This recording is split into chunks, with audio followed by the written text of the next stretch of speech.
رسول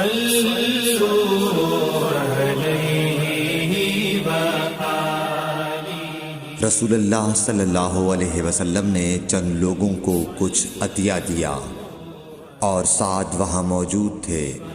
وہ کہتے ہیں کہ رسول اللہ صلی اللہ علیہ وسلم نے ان میں سے ایک شخص کو کچھ نہ دیا، حالانکہ وہ ان میں مجھے سب سے زیادہ پسند تھا۔ میں نے کہا حضور، آپ نے فلاں کو کچھ نہ دیا، میں اسے مومن گمان کرتا ہوں۔ آپ نے فرمایا مومن یا مسلمان؟ میں تھوڑی دیر چپ رہ کر پھر پہلی بات دہرانے لگا۔ حضور صلی اللہ علیہ وسلم نے بھی دوبارہ وہی جواب دیا۔